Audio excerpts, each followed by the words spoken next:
thing is to look at your situation from different perspectives. One of the things about looking for a job change, particularly if you feel it's being forced on you, if there's notice of redundancy, for example, is that we look like this. Yeah? What can I see when I do that? Nothing. I can see my hands, I can't see anything else. If I can get them out of the way, I can see all sorts of things around the room. So sometimes it's helpful to get other people to help us look from different perspectives. You know, Lynn asked that person, you know, your job's at risk, it doesn't look like you're going to be able to do this anymore, what do you really want to do? And she goes, well, I want to run a cake shop. We need to look at things from different perspectives.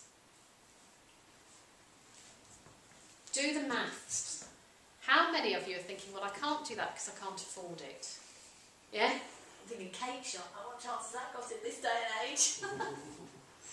Doing well. Cake shop, what chance has it got in this day and age? But there are different iterations of that, aren't there? And one is that you make cakes from home and you sell them, which means you've got lower overheads. But you can't do it unless you do the maths. You know, if you're going to get paid off to go, how much are they going to give you? What do you need to live on? How will you work out what you need or what you don't need? I can remember a long time ago working with two different people on the same day, and the one in the morning, I said to her, how much do you need to live on? And she said 11,000, it was about 11,000, she said 11,000 and this much. And I said, oh, that's interesting, how do you know that? She said, well, what I've decided to do is to rent out my spare bedroom, downgrade my car and live on value beans from Tesco's. And if I do that, I can live on it, whatever it was. It was really quite low because her mortgage was clearly not huge. So she said, that's the minimum I need to live on. The one in the afternoon, I said, how much do you need to live on? And she said, well, I'm on 100,000 now, and my husband earns whatever it is, 75,000. So I reckon I could probably drop to 75,000, but not below that. Who do you think made the change? The first person. The first person did what they wanted to do, and I would put money on the fact she's not earning 11,000. She'll be earning loads and loads more than that. But if you actually do the maths and say, our family still needs £150,000 a year to bring in, your choices are going to be more restricted. Yeah? But you need to do the maths, and maybe that's the maths that work for her, but you need to do the maths that works for you, because without that, you're not making informed choices. Yeah? You're just flapping about in the dark and saying, well, I think I need that, or I think I need that, or I think I need the other. You know, sit down. How much do you pay for your housing every month? How much are your bills? How many % do you need to add for the increases that are coming over the next year? Yeah? What do you pay for food in a month? How much do you need to earn in order for this to be a viable jump for you? You must do the maths. And I think the next one, it's about taking time to think. You know, you've come today, you've set the whole day aside to think about what am I going to do next? How am I going to find out what it might be? It's not okay to go away from here and not think about it again. Yeah, because we'll bump into you at something, we'll meet you with Tamsin or whatever, you know, in 6 months' time, and I'll say to you, have you done anything? And you go, no. You need to plan time to think. So it's about putting time in the diary and saying, okay, in 3 weeks I will think about this again, in 3 months, in 6 months. I will put another day in the diary to say, have you done anything else? Otherwise, you'll be in the, I'm not sure this is really the right job for me, job. But it's finding the courage to actually sit down and put that on paper, because all of a sudden it's like, oh my god, this is really scary. You know, it's like, you know, working out the finances, you're just like, oh my god, you know, this is proper, real, hard fact, and just putting it on the paper just makes it quite scary in itself. But you have a choice. Absolutely, but you don't have a choice, because you've got to deal with this, but you're still in that place of not wanting to deal with it, but wanting to deal with it, and it's kind of that vicious circle of you know, I've had this conversation with Sue, and I'm like, but putting it on paper makes it real, and I don't want to do it. And that's your choice. But I know I have to. Okay. And I think at some point in time I will, and in fact I have, stepped over the boundary and gone, well, what's so scary? You're only writing stuff down, but the thought of it just makes it wholly real. And it's interesting, isn't it? Because some of us don't do anything unless the organisation makes the choice for us. And actually often if the organisation makes the choice for us, people find it's not actually as bad as they thought it was going to be. And I was in the position where the organisation in the end didn't make the choice for me. And I think if they had made the choice for me, it would have been an easier choice because I would have had to have done it. Now I'm in that sort of halfway house. So there's a motivational question. Yeah.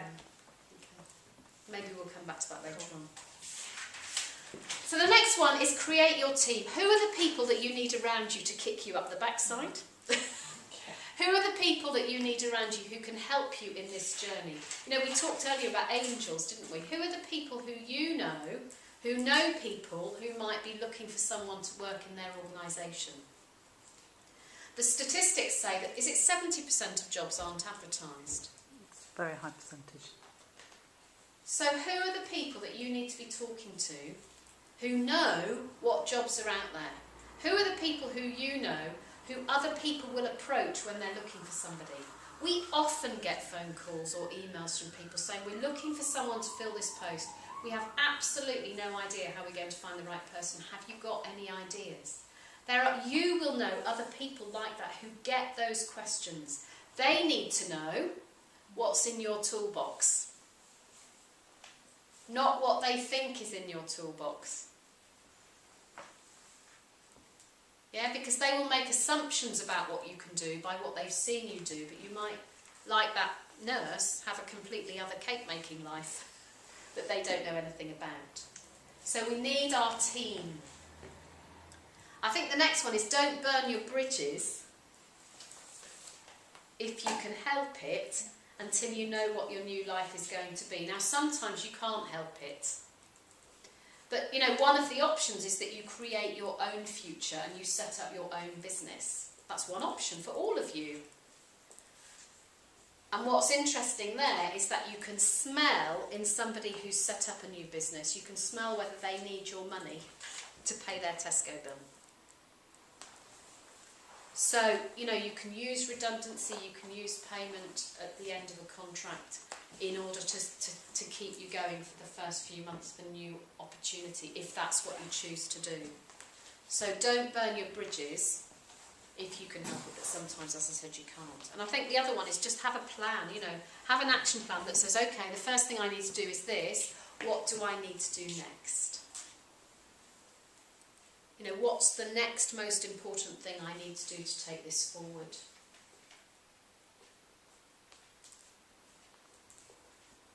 And our experience is, if you do those things and some others, if you get the core of that right though, knowing what you bring, really understanding who you are and what your ingredients are, the others become much more easy to operate and they kind of unfold. If I had before me now a whole bundle of ingredients, if I had flour and eggs and water and butter and sugar and meat and apples and newspaper and whatever, what could I make them into? Apple pie. Apple pie, what else? Meat pie. Meat pie. I could make a papier-mâché bowl out of flour and water glue and newspaper, and I could put everything else into it. Yeah? There are lots of things that we can do when we know what our ingredients are, and most of us have no idea. Yes? We think we are an apple pie, and we think we can only go for jobs that are asking for apple pies. Whereas actually we could, with one or two other things, with a little bit of extra training, a bit of extra experience observing someone else, there are lots more things we could do. So we need to start getting creative. So now we need to start rolling up our sleeves, I think. Do you agree?